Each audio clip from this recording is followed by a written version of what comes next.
Hello everyone, welcome to FOC class 11 and 12. This video is part 3 of Java Practical for class 11 Information Technology IT Code 802. Today we will be learning about how to add JText field and JText area components to JFrame and how to edit their properties. We will learn about their properties in this video. We are using that same JFrame that we had in previous video.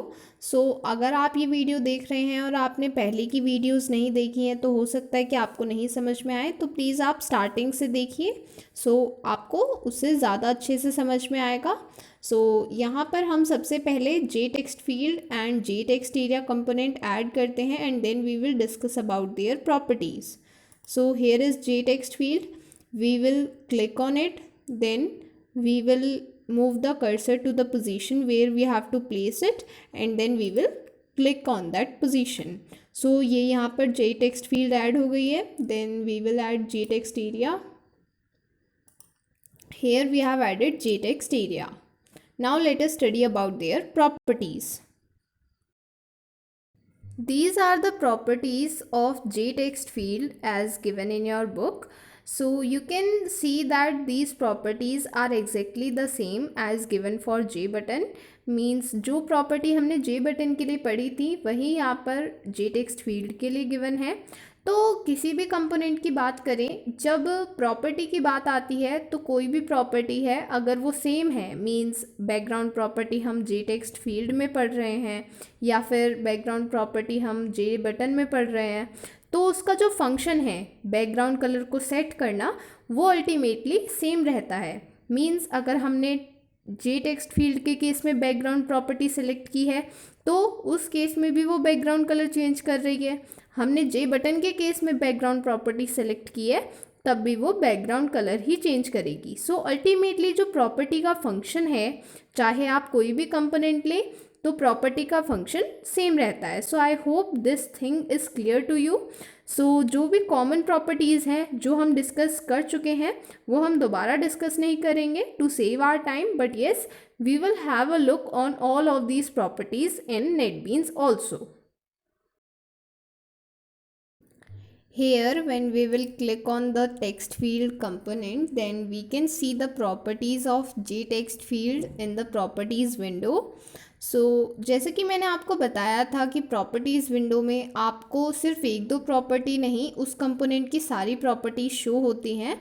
ज़रूरी नहीं है कि हर property बहुत complicated है इसलिए वो आपके syllabus में गिवन नहीं है। बहुत सारी प्रॉपर्टीज़ नेम से ही अंडरस्टूड होती हैं, जैसे कि एडिटेबल मीन्स हम इस टेक्स्ट फील्ड को एडिट कर सकते हैं या नहीं कर सकते हैं, उसके लिए हमें एडिटेबल के लिए एक चेक बॉक्स गिवन है। अगर हमने इसे चेक किया हुआ है इसका मतलब है कि ये टेक्स्ट फील्ड एडिटेबल है, एंड अगर हम इसे अनचेक कर देंगे तो इस फील्ड को हम एडिट नहीं कर पाएंगे, जो यूज़र है वो इस फील्ड में एडिट नहीं कर पाएगा। Then background, again background change करेगा। ये बेसिक प्रॉपर्टीज़ आपको इनके नेम से ही समझ में आ जाता है कि इनके क्या फंक्शंस हैं, हम इन्हें किस लिए यूज़ करेंगे। I hope these are clear to you. Let us move ahead. These are the properties of JText area। यहाँ पर हमें कुछ important न्यू प्रॉपर्टीज़ गिवन है। जो कॉमन प्रॉपर्टीज़ हैं वो आपको उनके फंक्शन ऑलरेडी पता है। जो मेन टू प्रॉपर्टी हैं जो हमें यहाँ पर पता होनी चाहिए एंड हमारे लिए न्यू भी हैं, वो है line wrap and wrap style word. हम इन्हें NetBeans में समझते हैं कि ये किस तरह से क्या फंक्शन करती हैं। For understanding these properties of JText area, line wrap and wrap style word, we have to take the example. Example से आपको ज़्यादा अच्छे से समझ में आएगा। हम जब एप्लीकेशन रन करते हैं हम तब भी देख सकते हैं, बट यहाँ पर हमें एक और ऑप्शन गिवन होता है प्रीव्यू डिज़ाइन का।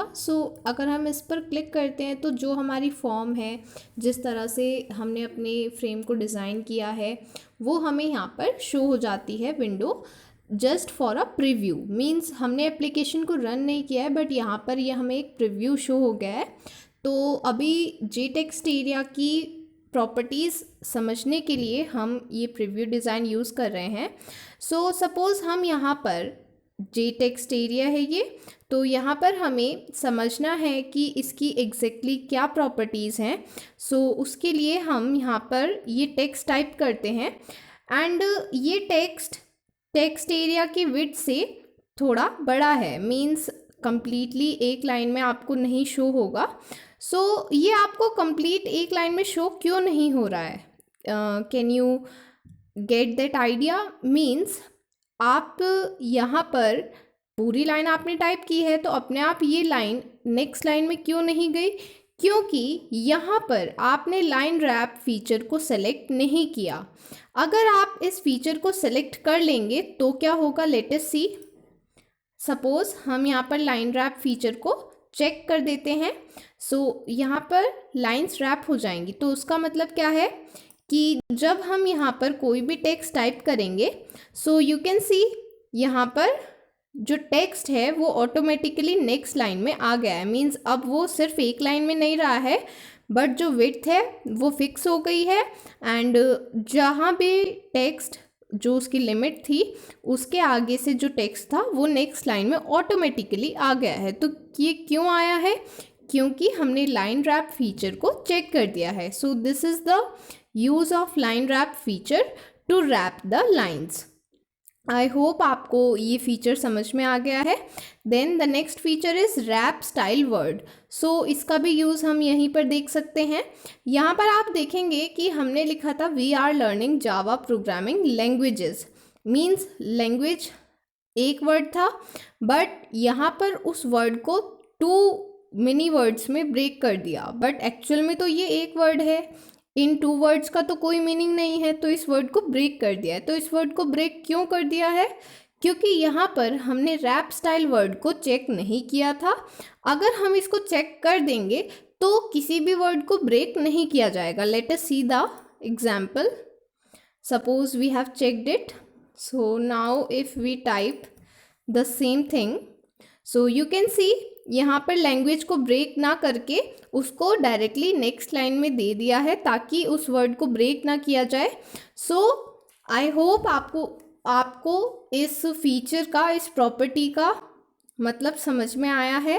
रैप स्टाइल वर्ड को हम तब यूज़ करेंगे जबकि हमें चाहिए कि कोई भी वर्ड जो कि यहाँ कॉर्नर पर आ रहा है वो ब्रेक ना हो, वो सीधा नेक्स्ट लाइन में पहुँच जाए, तब हम यूज़ करते हैं रैप स्टाइल वर्ड। एंड ये कब वर्क करेगा? ये तब वर्क करेगा जब line wrap option already selected है, मीन्स जब हम लाइन रैपिंग कर रहे हैं उस केस में। क्योंकि अगर हमने लाइन रैप नहीं की तो ये एक ही लाइन में आएगी पूरी लाइन, मीन्स ये नेक्स्ट लाइन में आएगी ही नहीं। तो इसीलिए अगर हमने लाइन रैप फीचर चेक किया है, मीन्स हम लाइन प्रॉपर्टी यूज़ कर रहे हैं, लाइन रैप प्रॉपर्टी ट्रू है, उस केस में ये नेक्स्ट लाइन में आ जाती है लाइन। अगर हमने रैप स्टाइल वर्ड को भी चेक कर दिया है तो उस केस में कोई वर्ड ब्रेक नहीं होगा, वो नेक्स्ट लाइन में एज इट इज शिफ्ट हो जाएगा। So I hope all these properties are clear to you, line wrap and wrap style word. So that was all for today. I hope आपको सारी चीज़ें अच्छे से समझ में आई हैं। टेक्स्ट फील्ड, उसकी properties and J text area, उसकी properties, mainly line wrap and wrap style word, ये आपको अच्छे से समझ में आए हैं। एंड अगर आपको कोई भी कन्फ्यूजन है so ask me in the comment section and I will answer your query there. If you want to purchase Class 12 IT Code 802 sample paper book, the links are given in the description. We'll meet you soon in the next video. Till then, bye bye.